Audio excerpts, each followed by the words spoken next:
The fluorescent light above my head flickered twice before going out completely.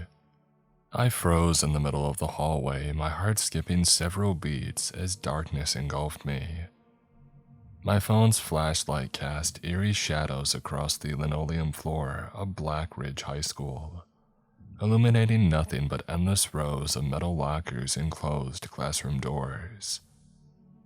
The digital clock on my phone read 7:43 p.m. I had been in detention again, and I had fallen asleep. By the time that I woke up, the school was empty, or so I thought. My name is Jack Stevens, and I'm a senior at Black Ridge, and until tonight my biggest concern was whether I would graduate with enough credits after slacking off for most of the year. Now, as I stood in the dark corridor of the school's west wing, my biggest concern was the low guttural sound coming from somewhere down the hall, a sound that no human throat should ever be able to produce. I had tried the exits, of course. All of them were locked, as if they had been welded shut from the outside. My phone had no signal and the Wi-Fi was down. I was truly trapped. The growl from the darkness grew louder. I backed away slowly, trying to control my breathing, and that's when I bumped into something, a locker door hanging partially open. In my panic, I yanked it fully open, hoping beyond hope for I don't know what.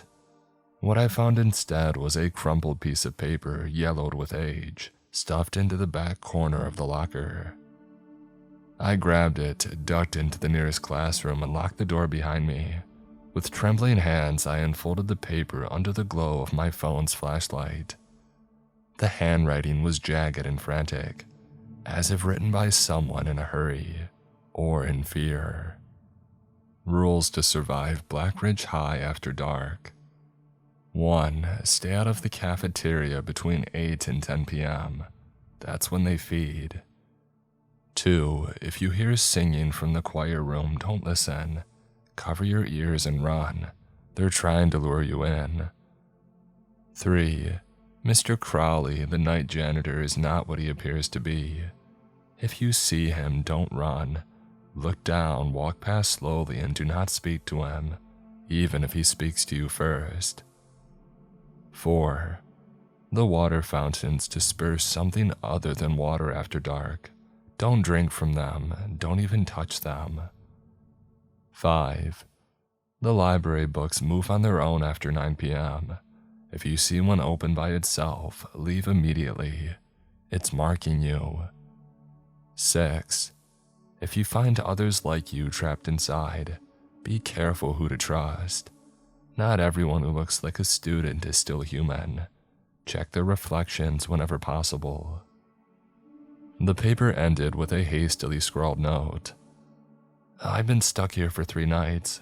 I don't think I'll make it to a 4th. If you find this, you might still have a chance.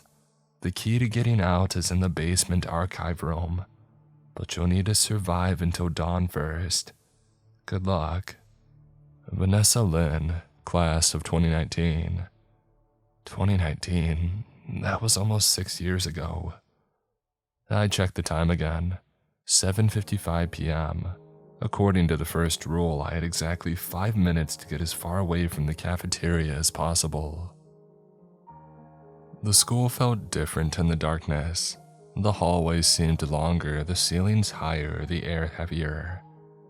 As I made my way toward the stairwell that led to the basement levels, I could swear that the lockers were breathing, expanding and contracting ever so slightly, like metal lungs drawing in the stale school air. I checked my phone. 8:12 p.m. From somewhere in the direction of the cafeteria, I heard a sound that made my blood run cold. The unmistakable clatter of chairs and tables being moved, followed by what could only be described as chewing. Wet, visceral chewing accompanied by occasional grunts of satisfaction. I quickened my pace, keeping close to the wall. Just as I had reached the door to the stairwell, I heard footsteps, slow, methodical, accompanied by the squeaking of wheels. I ducked behind a trophy case and held my breath. From around the corner emerged a figure pushing a janitor's cart. He wore the standard gray uniform, but there was nothing standard about the way that he moved. Jerky, puppet-like, as if each joint rotated independently of the others. His head swiveled unnaturally as he pushed the cart, scanning the hallway with eyes that reflected the emergency lights like a cat's. Mr. Crowley, the night janitor. I remembered the third rule. Don't run, look down, walk past slowly, and don't speak to him. But there was nowhere to walk past while hidden behind a trophy case. I would have to come out and face him. Taking a deep breath, I stepped out from my hiding place, eyes fixed firmly on the floor. I could see his gray work boots in my peripheral vision as I began to walk past him, my heart threatening to burst through my chest. "You're out late, student." His voice was wrong, like several voices layered on top of each other, all slightly out of sync. I didn't answer. I kept walking, one foot in front of the other, my eyes drilling holes into the linoleum floor. "I said, you're out late." His boots stopped moving. The squeaking of the cart ceased. "Keep walking, don't speak, don't run." I was almost past him when I felt it. Something cold and damp on the back of my neck. Not a hand, something else, something with suckers. "Look at me when I'm talking to you, boy." Every instinct screamed at me to run, but the rules said not to. So instead I did the only other thing that I could think of. I slumped to the floor in a dead faint. Or at least I pretended to.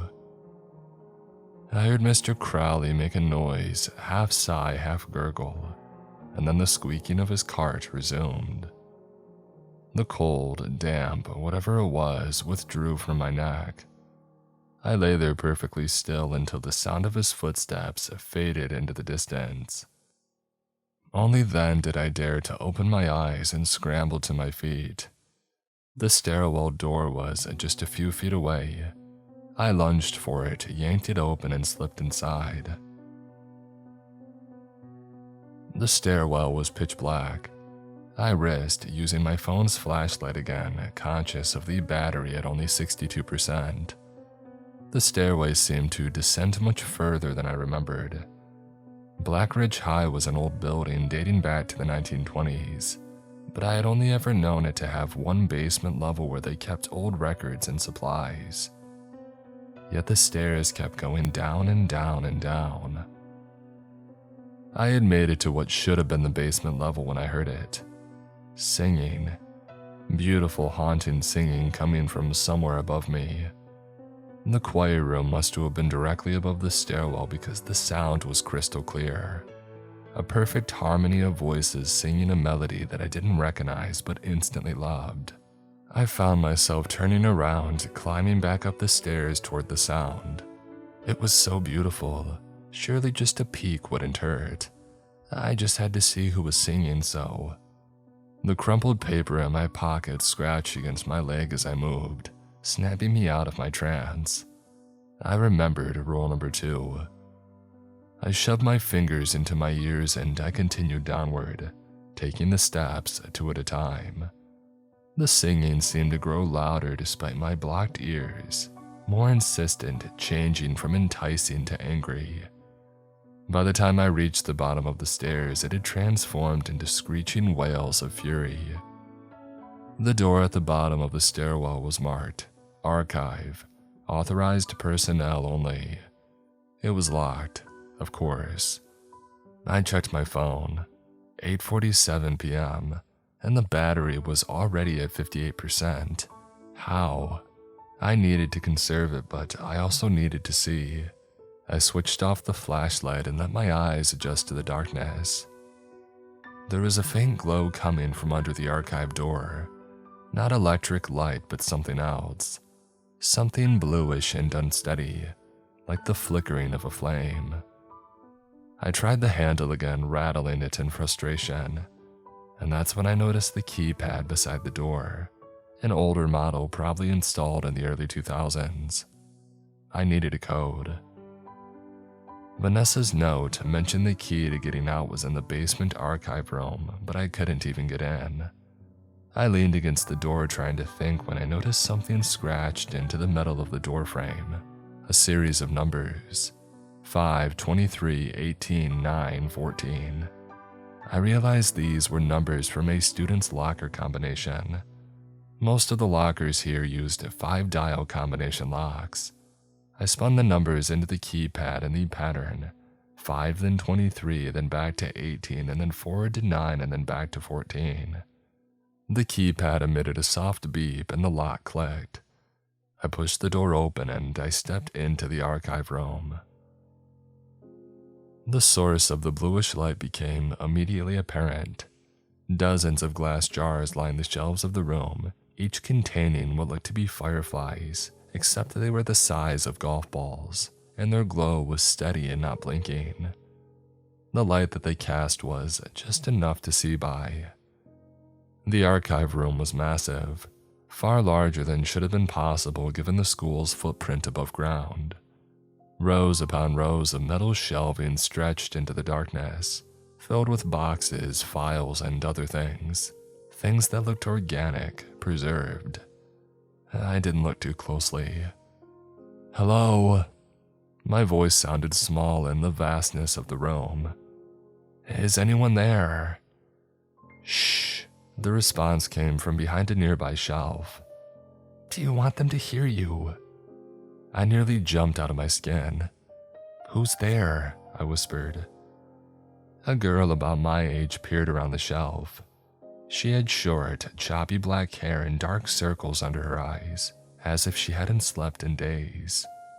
She wore a black ridge high sweatshirt that was torn at the sleeves and stained with something dark. "I'm Riley," she said, her voice barely audible. "Riley Kovac. Who are you?" "Jack Stevens," I replied. "I got trapped here after detention. I found a note from somebody named Vanessa about rules to survive and..." "You found Vanessa's note?" Riley's eyes widened. "Did you follow the rules? Please tell me that you did." "Well, so far, yeah. I had a close call with the janitor, but..." "Mr. Crowley." She spat the name like it was poison. "Yeah, you're lucky to be alive." She beckoned me deeper into the archives. "Come on, it's safer back here. We have a sort of camp set up." "We?" Riley led me through the maze of shelves until we reached a cleared area at the very back of the room. 3 sleeping bags were laid out on the floor, surrounded by a collection of backpacks, water bottles, and snack wrappers. A makeshift barricade of filing cabinets formed a protective wall around the space. 2 other students sat huddled together, playing cards by the light of these strange glowing jars. One was a tall boy with a shock of red hair and a Letterman jacket. The other was a girl with long braids and glasses, wearing what looked like a theater department t-shirt. "Guys, this is Jack," Riley announced. "He found Vanessa's note." The red-headed boy looked up. "I'm Donovan, football team. I've been stuck here for 2 nights. The girl with glasses nodded at me. "Zora, drama club. This is my 3rd night." Her voice was hoarse as if she had been screaming. "How did you all get trapped here?" I asked. Donovan shuffled the cards. "Swimming practice ran late. By the time I showered and changed, everybody was gone and the doors were locked.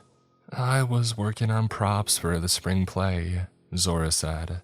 "Fell asleep in the workshop, woke up to sounds." Riley sat down next to them, gesturing for me to join. "Chemistry club for me. I was mixing something that I shouldn't have been. Created a small explosion, got knocked out. Woke up after dark." "So how long have you all been together?" "I found each other last night," Donovan said. "Riley was already camping out down here. Zora and I were trying to stay alive upstairs. Nearly got eaten in the gymnasium before we found the stairwell." "Eaten by what?" I asked, though I wasn't sure I wanted the answer. The 3 of them looked at each other. We call them the student body, Zora said finally, because that's what they are. Student bodies, or what's left of them. Riley pulled her knees up to her chest. We think they're former students who got trapped here, like us, but they didn't survive. Or maybe they did, but not as themselves. They look almost normal, Donovan added, until they don't. Until they open their mouths and you see the teeth. Until their skin splits and you see what's underneath. I felt cold all over. And Mr. Crowley, the janitor, he's their keeper, Riley said. We don't know what he is, but he's definitely not human. We think he collects students, adds them to his collection. Which is why we stay down here, Zora explained. He rarely comes to the archives. We think there's something in here that he's afraid of. Vanessa's note said the key to getting us out is in here. I told them, have you found anything? Riley shook her head. Yeah, we've been searching, but this place is huge, and we can only search during certain hours. It's not safe all the time, even down here. What do you mean? Donovan checked his watch. It's almost 9:30. The books will start moving soon. I recalled rule number 5. This isn't just an archive, Zora said quietly. It's connected to the library somehow. The books, they travel through the walls at night. We've seen them. As if on cue, a soft rustling sound came from one of the distant shelves. It was followed by a thump and then another, like books falling to the floor. Except the sound wasn't coming from above us. It was coming from deeper in the archives. They're starting early tonight, Riley whispered, fear evident in her tone. We need to pack up. Our safe period is almost over. Safe period? I asked as they began stuffing their belongings into backpacks. The school that operates on a cycle, Donovan explained in a hurry. Different dangers at different times. The books are active from about 9:30 to 11. Then the water pipes start running that stuff from 11 to midnight. From midnight to 2 in the morning, the student body roams freely through the entire school. 2 to 4 is when Mr. Crowley does his collecting. And if you survive until 6, the doors unlock and you can leave. So we just need to survive until 6 a.m. I felt a surge of hope. It's not that simple, Riley said, zipping up her backpack. The doors only unlock for 1 minute at 6 a.m. If you miss that window, you're trapped for another 24 hours. And the school, it changes, Zora added. Every night it's different. Hallways lead to different places. Rooms move. The longer you stay, the more it adjusts to you. It learns your fears. The rustling sounds were growing louder now. I could now distinguish the sound of pages turning rapidly, like someone flipping through books at high speed. We need to move, Donovan said, slinging his backpack over his shoulder. Our hiding spot for the book hour is this way. I followed the 3 of them deeper into the archives, winding through shelf after shelf of ancient-looking tomes and dusty file boxes. The rustling followed us, always just a few shelves away. We reached what appeared to be a dead end, a solid wall of ancient filing cabinets. Riley moved to the rightmost cabinet and pulled on it in a specific way, revealing a narrow gap between it and the wall. This way, she instructed. There's a small room on the other side. The books don't seem to know about it. I followed her instructions, pushing through the tight space into a cramped and windowless room that might once have been an office. The others squeezed in after me, and Donovan carefully moved the cabinet back into place, sealing us in.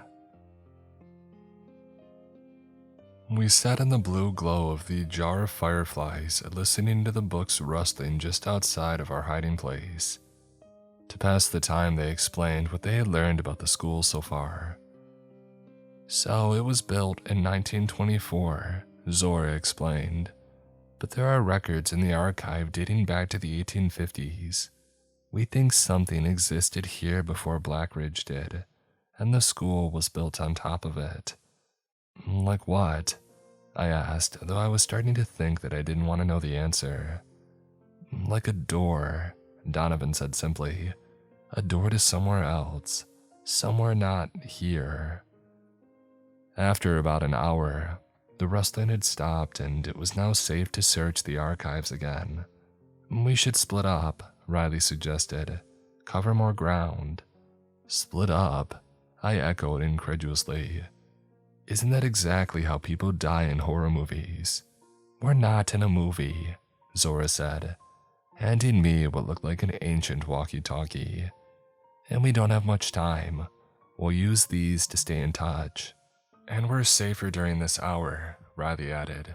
It's when the pipes start running with whatever that liquid is. The student body is drawn to it, gathering around water fountains and the bathroom sinks. They're distracted. I move cautiously through the archive, using my phone's flashlight sparingly to conserve battery. Most files contained mundane school records, but occasionally I would find something odd. A folder labeled Dimensional Anomalies 1973 to 75, filled with blurry photographs, a box of incident reports, describing students found wandering the halls after hours, speaking in languages that they had never studied. After about 20 minutes of searching, I came across a filing cabinet labeled Personal Records, Restricted. The lock had been broken and I found a folder for Warner Edmund J., Professor of Physics, 1968 to 1976. Inside was a handwritten letter of resignation. To the Board of Trustees, I hereby tender my resignation effective immediately. My work here is complete. The threshold has been identified. The way has been opened. What comes through is not my concern, nor should it be yours. Knowledge demands sacrifice. They are coming. They always have been. I merely widened the gap. For those who follow know this. The key lies in understanding that the door swings both ways. What permits entry also permits exit. The archive holds both the lock and the key. One cannot exist without the other. With profound gratitude for your unwitting assistance, Edmund J. Warner, Ph.D. I grabbed the walkie-talkie. Guys, I found something. A resignation letter from Professor Warner. He mentions a door and a key end. A burst of static cut me off, followed by Zora's frantic voice. Jack, get back here now. The pipes, they've started early again. Something's changed in the cycle. As if on cue, I heard a gurgling sound nearby. A steady dripping followed by the unmistakable sound of liquid flowing through pipes. I stood perfectly still, clutching Warner's letter and listening to the increasingly loud gurgling in the walls. From the corner of my eye, I saw movement. A small puddle forming on the floor about 10 feet away, seeping out from under a shelving unit. But it wasn't water, it was too thick and too dark, and it seemed to move with purpose, extending tendrils across the floor like it was searching for something, or someone. I backed away slowly, careful not to make any sudden movements. The liquid seemed to sense my retreat because the tendrils suddenly shot in my direction, moving much faster than should have been possible. I turned and ran, no longer caring about stealth. Behind me, I heard the splash of the liquid hitting the spot where I had just been standing, followed by a sound like angry hissing. It's coming after me, I shouted into the walkie-talkie as I sprinted down the row of shelves. The liquid, it's alive somehow. Head for the central archive desk. Riley's voice crackled back. Climb up on something and get your feet off the floor. I vaulted over the massive oak desk, landing hard on the other side. Looking back, I saw the dark liquid flowing across the floor toward the desk, encircling it like a moat. I'm trapped, I panted into the walkie-talkie. It's all around me. And that's when I noticed the drawers in the desk. Acting on instinct, I yanked one open. Inside was an old-fashioned card catalog system, with hundreds of small cards arranged alphabetically. I pulled out a random card and read, Benson Thomas, class of 1982. Absorbed, October 17th, 1981. Manifest, January 3rd, 1982. Form, auditory notes. Primarily active in music rooms. Responds to B-flat major. Avoid percussion sections when active. I pulled another card. Reynolds Melissa. Class of 1997, absorbed on March 22nd, 1996.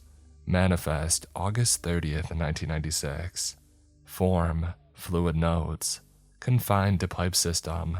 Extremely aggressive when disturbed. Seeks new vessels actively.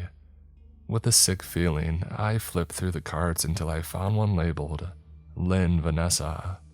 Lynn Vanessa, class of 2019, absorbed on April 30th, 2019. Manifest, September 2nd, 2019. Form, written notes.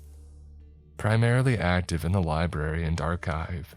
Attempts communication through written means.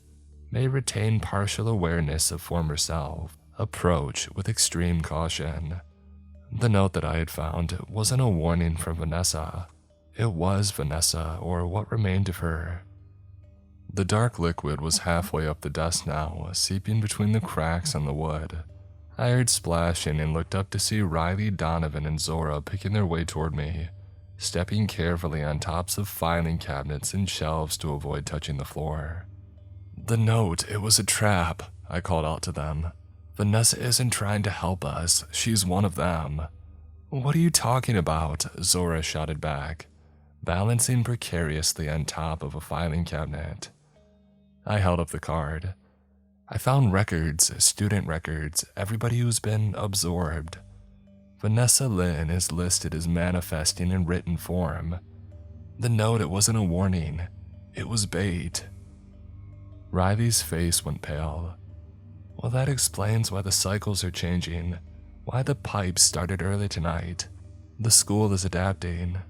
A letter from Professor Warner, I said, waving the resignation note. He mentions a door that swings both ways, something about the archive holding both the lock and the key. The liquid was now inches from the top of the desk. I could feel its cold emanating through the wood, a chill that went beyond temperature and seemed to seep into my very thoughts. We need to get out of here, Donovan said, his voice tight with fear. The student body will start roaming soon. Jump to me, Riley called, extending her hand from a nearby ladder. One at a time, Jack first with the documents. I made the jump, followed by the others. We climbed to the top shelves, which stood about 12 feet off the ground. From this vantage point, I could see the full extent of the fluid spread. It's covered nearly the entire floor of the archive room. It's tracking us, Donovan whispered, like it knows where we're going. Oh, of course it knows, Zora replied grimly. It's Melissa Reynolds from the class of 97, or at least what's left of her. We proceeded in single file along the shelves, which creaked ominously beneath us but held. Below, the dark liquid seemed to follow our progress, flowing in the same direction that we were moving. We were about halfway back to the hidden room when I heard a crack beneath Donovan's feet. The shelving section that he was standing on gave way, and he plunged downward with a yell of terror. By some miracle, he had managed to grab a hold of the edge of the broken shelf, and he was now dangling above the rising fluid, which seemed to be reaching up for him, forming a column that stretched towards his kicking feet. Help! He yelled, his fingers white with strain. Riley and Zora flattened themselves beside me, forming a human chain. Riley grabbed my legs while Zora reached for Donovan. Swing, Zora commanded, like a pendulum. Donovan began to swing his body back and forth, building momentum. On his third swing, Zora caught his wrist in a vice-like grip. Pull, she shouted. Together, we hauled him up onto the shelf just as the liquid touched the sole of his shoe. He scrambled away from the edge, breathing hard. My foot! It touched my shoe. We looked down in horror, and the liquid had left a dark stain on the rubber sole, and it seemed to be moving, spreading slowly across the material like ink soaking into paper. Take it off, Riley ordered. Now.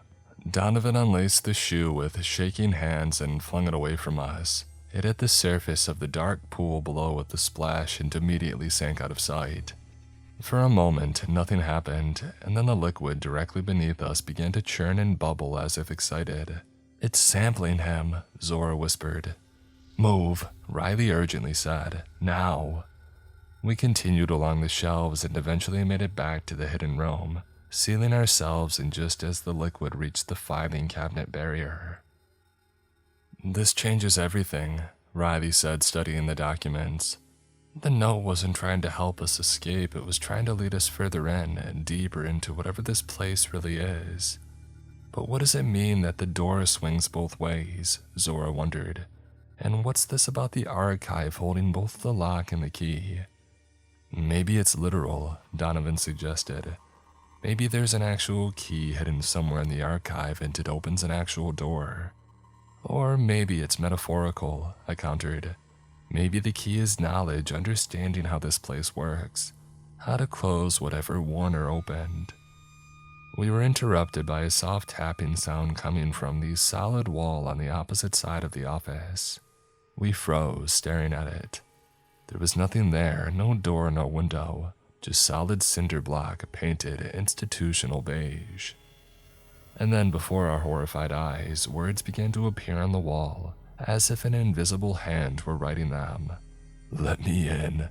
I can help you. I know where the key is." "Don't respond," Riley hissed. "It's one of them, they're trying to trick us." The invisible hand continued writing. "I am Vanessa Lynn, from the class of 2019. I am not like the others. I remember who I was. I can show you the way out. I left the note to help you. Yes, I am absorbed, but part of me remains. I resist. I remember. Please, time is running out. The door is in the boiler room. The key is in the principal's office safe. Combination 92376. The date that Warner opened the door." "How do we know we can trust this?" I asked quietly. "We don't," Zora replied. "That's the point, we can't trust anything in this place." The writing continued, growing more frantic.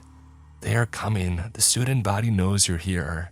They sense the knowledge you've gained. You need to move now." As if on cue, a new sound came from the archive side of the hidden room. A wet, slithering noise, punctuated by a chorus of what could only be described as hungry moans. "The student body," Donovan whispered. "They found us." More writing appeared on the wall. "There is another way. Behind this wall is a maintenance tunnel. It leads throughout the school. Press the brick marked with the symbol." I examined the wall and noticed what I had missed before. A small symbol etched into one of the bricks. A simple circle with a line through it. "Don't," Riley warned. "It's a trap." "More of a trap than what's about to break through that filing cabinet," I countered, gesturing at the increasingly deformed metal barrier, where a pale appendage, something between a finger and a tentacle, had begun to snake through the gap. "Push the brick," Zora said decisively. I pressed the marked brick. It sank into the wall with a soft click, and a section of the cinder block swung inward, revealing a dark, narrow tunnel behind. The filing cabinet gave a loud groan as something powerful pushed against it from the other side. "Go," I urged, and we piled into the tunnel. As soon as we were through, the wall swung shut behind us, sealing with another soft click. We stood in the darkness, our phone lights creating overlapping beams that revealed a concrete passageway about 4 feet wide and 7 feet high. Pipes ran along the ceiling and the walls were stained with moisture and age. More writing appeared on the wall of the tunnel. "Go right, up the ladder at the end. It leads to the administrative wing. The principal's office is there." We moved cautiously to the right, keeping close together. Around a sharp bend, we found a metal ladder bolted to the wall, leading up to a hatch in the ceiling. I climbed through the hatch and found myself emerging from a trapdoor built into the floor of the administrative wing of Black Ridge High. I recognized the wood-paneled walls and the plush carpeting. a stark contrast to the utilitarian tile of the rest of the school. "Okay, it's clear," I called down softly. "We're in the admin wing." We reached the principal's office without incident. A large oak door with Dr. Eleanor Harding, principal, stenciled on the frosted glass panel. Zora picked the lock with surprising skill and we entered. Riley spotted a wall safe hidden behind a framed diploma. 92376. She recited, turning the dial carefully. The safe clicked open. Inside was a single item, a small brass key, antique in design with strange symbols etched into its surface. They matched the ones that I had seen on the stone tablet in the archive, circles intersected by straight lines. "This is it," I breathed, reaching for the key. "Wait," Donovan said suddenly. "This seems too easy. Why would the key just be sitting there after all this time?" I hesitated and then used my sleeve to carefully lift the key from the safe. It was heavier than it looked and cold, unnaturally cold, as if it had been stored in a freezer.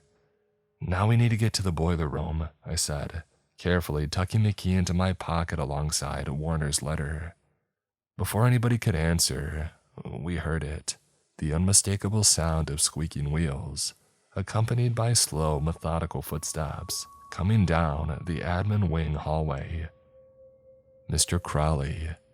We scattered and hid. I pressed myself into the shadow of a tall bookcase as the door slowly swung open. Mr. Crowley stood in the doorway, his janitor's cart beside him. In the dim light, I could see his face more clearly than before. Pale, almost translucent skin stretched too tight over sharp bones, eyes that reflected light like a cat's, and a mouth that seemed just slightly too wide for his face. He sniffed the air, his head swiveling unnaturally on his neck. "Students," he said in that wrong voice. "I smell students out of bed." He moved to the center of the room directly in front of the desk where Riley was hiding. Mr. Crowley bent down, peering underneath. A smile spread across his face, revealing teeth that were way too numerous and sharp. "There you are," he crooned. Riley screamed. Without thinking, I burst from my hiding place. "Hey, over here!" Mr. Crowley's head rotated, like literally rotated a full 180 degrees, to face me, his body remaining oriented toward Riley. "Two students," he said, sounding delighted. "It's my lucky night." Zora and Donovan emerged from behind the curtains. "4 students," Zora corrected, her voice surprisingly steady. "We know about you, Crowley. We know what you are." Mr. Crowley straightened, his head swiveling back to its proper position. "Do you?" he asked, seeming curious. "I doubt that very much. You know what you've been told. You know what you fear. But you don't know what I am." "You're the keeper," I said. "You collect students for whatever's beneath the school." Mr. Crowley laughed, a horrible bubbling sound. "Keeper, collector, such limited terms for what I do. I am the curator of this place. I maintain the balance between what is and what is not." "So you work for Warner," Donovan accused. "You help keep the door open."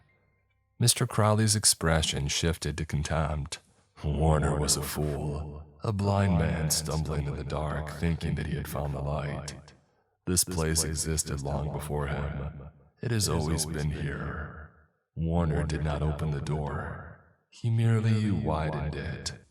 "And now you're what, feeding it?" Riley asked. "Feeding students to it." "Not to it," Mr. Crowley corrected. "Through it. What's on the other side, they have an appetite for certain flavors, certain consciousness. Young minds are very delectable to them." "And in exchange they let you what, live forever?" I asked, trying to keep him talking while I edged toward the door. Mr. Crowley noticed my movement and blocked my path with surprising speed. "In exchange, they share knowledge and power, the kind Warner only glimpsed before he lost his nerve and fled. his head tilted at an unnatural angle. But enough conversation, it's collection time and I have quotas to meet. He reached for me with hands that were no longer hands at all, but writhing tentacles ending in what looked like suction cups lined with tiny teeth. "Run!" I shouted, ducking under his grasp and shoving the janitor's cart at him. The four of us bolted from the office, sprinting down the admin wing hallway. Behind us, I heard Mr. Crowley's enraged howl, followed by the squeak of his cart's wheels as he gave chase. "The tunnel!" Zora yelled. "We need to get back to the tunnel." Donovan dropped to his knees at the trapdoor, frantically feeling for the edge. "Hurry!" Riley urged, glancing back down the hallway. Mr. Crowley had emerged from the principal's office and was coming towards us, moving with unnatural speed. Donovan found the trapdoor's edge and yanked it open. "Go!" he shouted. Zora went first and then Riley. I was about to follow them when I realized that Donovan wasn't moving. "Come on," I urged him. He shook his head grimly. "Someone needs to close it behind you. He's too close. He'll follow us down otherwise." "We're not leaving you," I protested. "I'll be right behind you," he promised, though we both knew that it was a lie. "Now go." Mr. Crowley was less than 30 feet away, his body contorting in ways that no human body should. I hesitated for only a second before dropping through the trapdoor. As soon as I was through, I heard it slam shut above me. There was a brief scuffle, a shout cut short, and then silence. "Donovan!" Riley called up, her voice breaking. No response.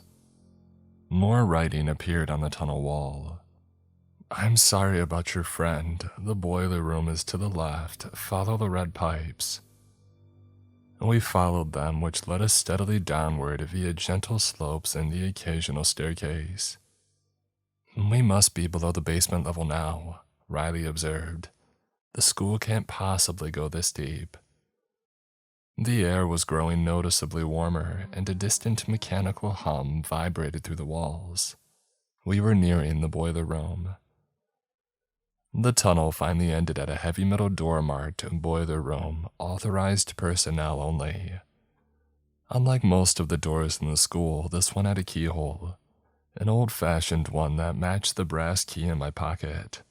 I pulled out the key and examined it in the light of our phones.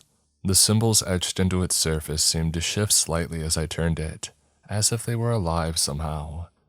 "This is it," I said quietly. "Whatever's behind this door, it's what Warner found, what he opened." I inserted the key into the lock. It turned with surprising ease and the door swung open, revealing a blast of hot air and a red-orange glow from within. The boiler room was massive, far larger than should have been possible. Industrial boilers lined the walls, their metal skins glowing dully with heat. But it wasn't the boilers that drew our attention. It was what stood in the center of the room. A perfect circle of standing stones, each about 7 feet tall, arranged around what could only be described as a tear in the air itself. A vertical rift about 9 feet tall, shimmering like heat haze, through which could be seen something else. Not another place exactly, more like the absence of a place. A void filled with swirling colors and shapes that hurt the eyes to look at directly. "The door," Riley whispered. "Between worlds." We approached cautiously, feeling the pull of the rift growing stronger with each step. It was like a wind blowing toward the opening, except what it seemed to be pulling wasn't air but something less tangible. Thoughts, maybe, memories, self. "How do we close it?" Zora asked, her voice barely audible over the rumble of the boilers and the strange humming that emanated from the rift. I pulled out Warner's letter again, reading the key passage. "The key lies in understanding that the door swings both ways. What permits entry also permits exit. The archive holds both the lock and the key. One cannot exist without the other." More writing appeared, this time on the floor at our feet. The key is symbolic. Warner used blood to open the door. Blood must close it. Blood magic, Riley said flatly. Of course it would be blood magic. But whose blood? Zora asked. Warner's, he's long gone. The blood of one who understands, one who has read the signs and one who holds the key. I looked down at the key in my hand and then back at the rift. It means me, I realized. I'm holding the physical key and I've read the letter. I understand what he did. Jack, no, Riley protested. It's way too dangerous. What if this is just another trap? It's no trap. The door must be closed. I cannot cross back over, but you can save others from my fate. From Donovan's fate. How do we know that we can trust you? I demanded of the invisible writer. How do I know you're really Vanessa Lynn and not something else? You don't, but look around.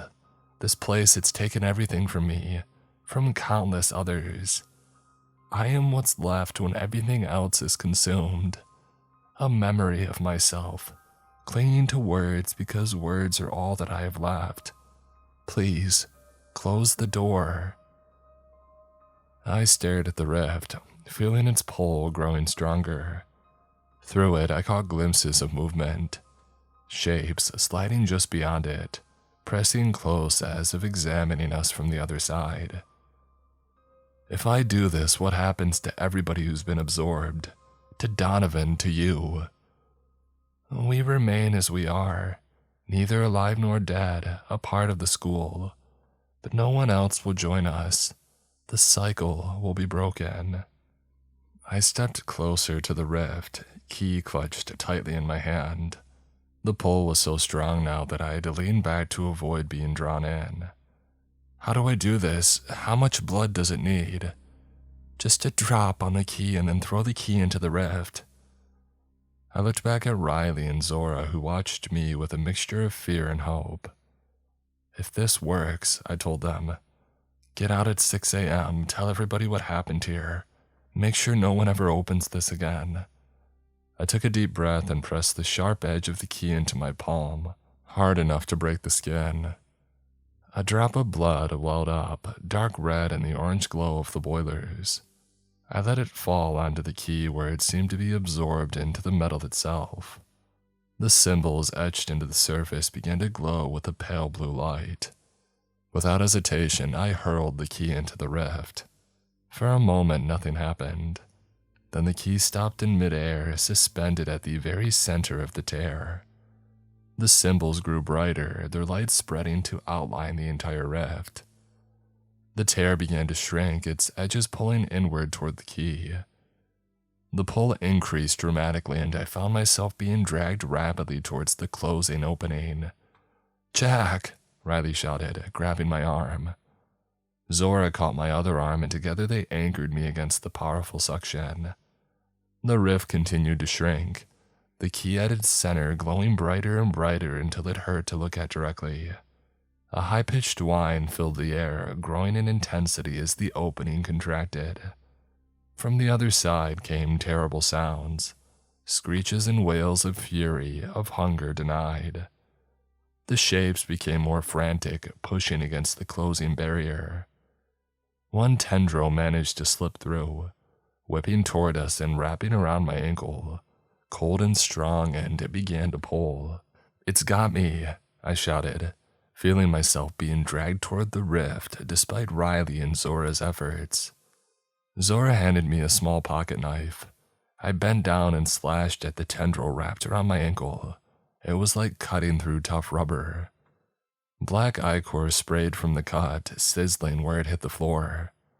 The tendril recoiled, writhing in what seemed like pain, and retreated back through the narrowing rift. The rift was now only about 2 feet in diameter, the key still suspended at its center. The rift was now only about 2 feet in diameter, the key still suspended at its center. The blue glow spread around the rest of the room, and it was now vibrating visibly. From somewhere above us came a crash, followed by the unmistakable sound of Mr. Crowley's cartwheels going faster and more frantic. "He knows," Riley said, her eyes wide. "He's coming to stop us." We heard his voice. "No, what have you done? The door must remain open. They promised me." His footsteps were on the metal stairs now, descending rapidly toward the boiler room. The rift had shrunk to the size of a dinner plate, the light from the key now blindingly bright, the room vibrating so violently that dust and small chips of rock were falling from the ceiling. Mr. Crowley burst through a door on the upper catwalk, his form barely recognizable now. His janitor's uniform hung in tatters on a body that seemed to be in constant flux, parts of it shifting between human appearance and something utterly alien. His face was half the familiar too-wide mouth with too many teeth, half a writhing mass of small tentacles surrounding what might have been an eye. "Stop," he howled, his voice no longer even pretending to be human. "You don't understand what you're doing." He began to descend the catwalk stairs, moving within human speed despite his partially transformed state. The rift was now the size of a coin, the key barely visible within it. The room around started to shake and crack, deep fissures running through it. "We need to get out of here," I urged, pulling Riley and Zora toward the door that we had entered through. "This whole place is going to collapse." We reached the door just as the rift had closed with a sound like thunder, followed by a shock wave that knocked us off our feet. The key vanished with a flash of blue and white light, and the room shattered into countless fragments. Mr. Crowley's scream was cut short as the wave hit him. He seemed to freeze in mid-stride, his body caught between forearms. And then slowly he began to crumble, not like stone or dust, but like paper being consumed by invisible flames, edges blackening and curling inward, until nothing remained but a janitor's uniform collapsed on the stairs. The floor beneath us heaved like a living thing, throwing up against the wall. A crack appeared in the concrete, spreading rapidly outward from where the rift had stood. "The school is collapsing," Riley shouted. "We need to get to the surface." We stumbled through the door back into the tunnel, which was now shaking violently. Dust and small pieces of concrete rained down from the ceiling. "This way, follow the red pipe in reverse." We ran through the trembling tunnel as behind us we could hear sections collapsing. We reached the series of staircases that we had descended earlier and began to climb, taking the steps two at a time despite our exhaustion. We reached the spot where we had entered the tunnel system, but the trap door was nowhere to be seen, just a solid ceiling above us. "The school, it's changing," Zora realized. "It's restructuring itself as the door closes. That trapdoor's gone." The ceiling cracked ominously and a shower of dust rained down. We were running out of time. "There," I shouted, spotting a side passage that we hadn't noticed before. "Maybe there's another exit now." We dashed down the passage, which ended at another metal door marked with a simple exit sign. We climbed the stairs beyond it and pushed against the heavy wooden doors at the top. With a groan of protesting hinges, the doors swung open, and we tumbled into the cool night air. We were on the school grounds, but behind the athletic field storage shed, at the very edge of the high school property. We scrambled away as the ground around the southern doors began to sink, forming a depression that quickly widened into a sinkhole. The storage shed tilted perilously, then slid into the growing pit with a splintering crash. All across the school grounds, similar sinkholes were forming. Black Ridge High was literally being swallowed by the earth, sinking inch by inch into the ground as the substrate beneath it collapsed. We retreated to the safety of a nearby hill, watching the destruction unfold.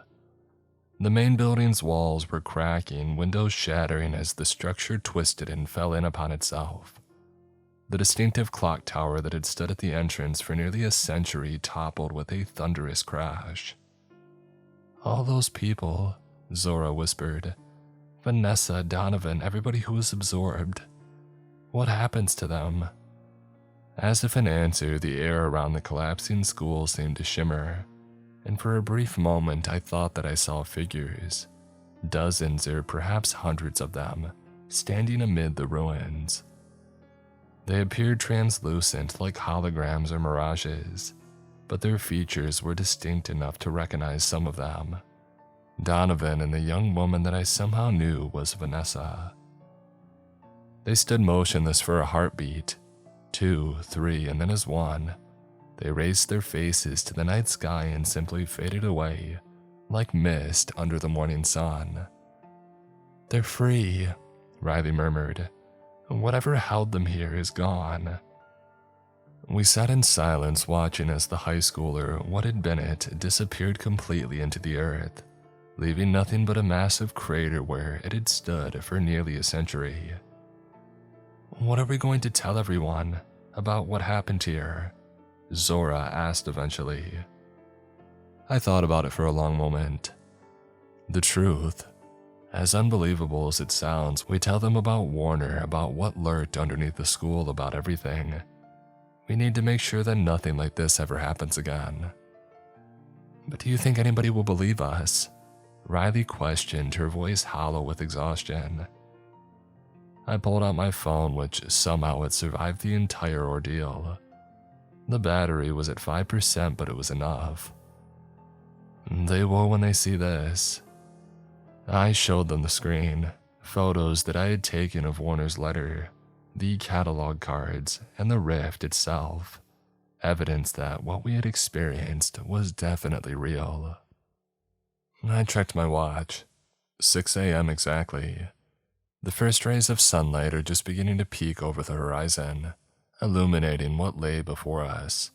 Where Black Ridge High once stood, there is now only a massive depression in the earth, already filling with groundwater to form what will likely become a small lake. A small group of people have gathered near the edge of the crater, students and teachers who would have been arriving for the school day, now standing in confused clusters, staring at where their classroom should have been. We should go talk to them, Riley suggests. Start explaining. I nod, but I make no move to stand. Not yet. There's something that I need to understand first. Do you really think that it's over? I ask quietly. Or could this happen again somewhere else? Zora considers the question. Warner's letter mentioned that the barrier here was special. That Black Ridge was built between two doors, one naturally thin. Maybe this was the only place that it could happen. Or maybe there are others, Riley counters. Other thin spots, other thresholds.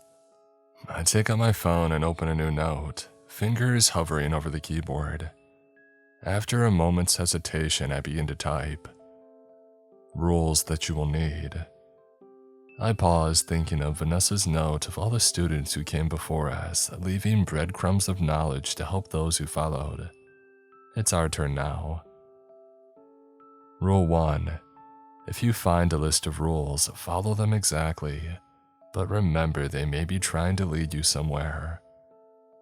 Rule 2. Nothing is ever truly over. Be prepared to run. The janitor in the new school watches as the transfer students arrive. 3 of them survivors from that incident at Black Ridge High a few months back. They don't recognize him in this form with his face.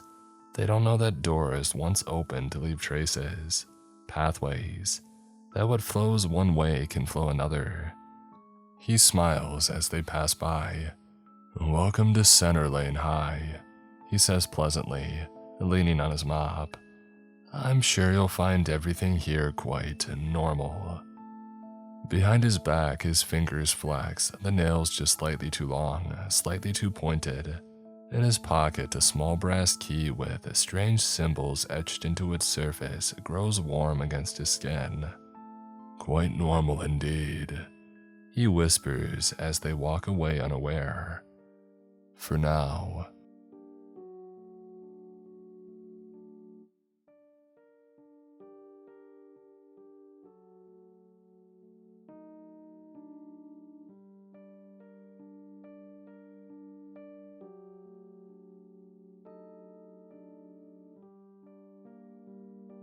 just enough.